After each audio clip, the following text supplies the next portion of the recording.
Hello everyone and welcome back to another edition of Full Court Press. My name is Elliot Georgiadis and I'm joined again by Sartaj Aujla and Ben Genet. So for today's first topic, we're going to be discussing the huge loss of point guard Noah Robotham and how the team dealt with that in their game against Ohio University, which the Zips won 70-58. So Ben, let's start with you. What'd you think? I was very surprised. Again, team coming off 4 straight losses. Probably the biggest loss is the loss of starting point guard Noah Robotham. So you ask yourself, how is this team going to respond? After the Buffalo game, this team was really down, coach was down, and there's a chance that a young team like this could fold and just call it a season. But that's not what I saw. I saw a team really come together and respond. And you start asking yourself before the game starts, who's going to step up for the Zips and who's going to be that one guy? And there really wasn't that one guy. Yes, Antonio Jackson stepped up huge in place of Noah Robotham, but the bench came up big time in this game, 24-5, outscoring OU's bench points, and Reggie McAdams with 11 points. So I really saw a team come together and say, look, we're not done, the season's not over, and we want to keep going. That's a great point, Penn. I love that you say that because I think team unity was something that made a big difference in that game. What about you, Sartaj?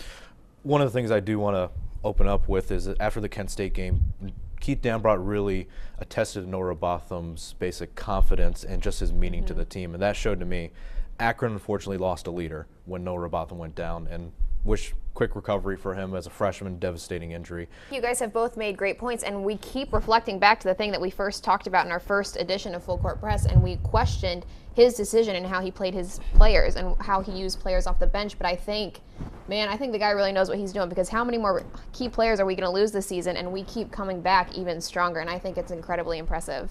Oh yeah, and I think that's just a testament to how great of a coach Keith Dambrot is.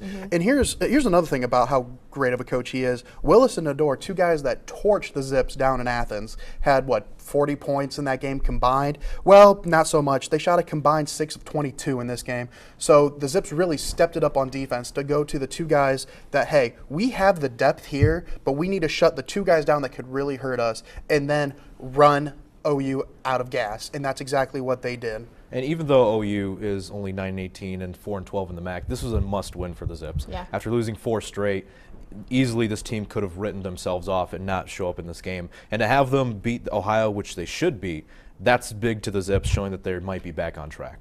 You know, going forward from this win, what do you guys think their chances are in the MAC tournament? How far do you see them getting? So Sartaj, why don't you start us off? When we talk about the MAC tournament, it's a whole different beast. Whenever you talk about postseason or playoff play, it's totally different. The loss of Noah Robotham may not have impacted them this season immediately, but it's going to affect them in the postseason. One of the things that Akron has done, and we've seen it in the Charleston Classic when they beat USC and South Carolina, is just how Noah Robotham and Antino Jackson play off of each other. Noah Robotham can easily play off the ball if Antino Jackson's in there, and Antino Jackson can easily play off the ball if Noah Robotham's in there. They're able to stretch the court and really distribute the ball overall, and with the loss of Noah Robotham, we're not going to get that anymore. We're losing a huge dynamic to our offense, and in the MAC tournament, your front court is going to get you stay in the MAC tournament, but your back court is what's going to keep you going to the next level. So losing Noah Robotham, that's huge. That's a very good point. That's a very good point. What do you think, Ben?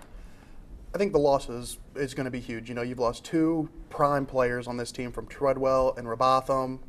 So, but we've seen this team come together, and I saw that happen. And the depth of this team, I think, is going to be such an advantage. Again, you had 2 guys that only played over 27 minutes for the Zips.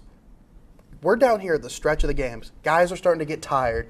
Little injuries start to become nagging injuries. Going forward, that's what Keith has to do, is keep these guys fresh and keep them focused. And I think this team has the chance to make a run in the tournament. You see as being like maybe the biggest challenge for the Zips to overcome heading into the MAC tournament as far as how far they could get? You know, as I said before, the MAC East is just a weird division in the MAC tournament this year. There's no real leader in the MAC East. So I think, you know, when you're looking at Bowling Green, you got Rashawn Green, Kent State has Jimmy Hall back. There's a lot of players in the East that can really give the Zips a run for their money. And one of the things that you mentioned too is the second half. The Zips know how to show up in the second half.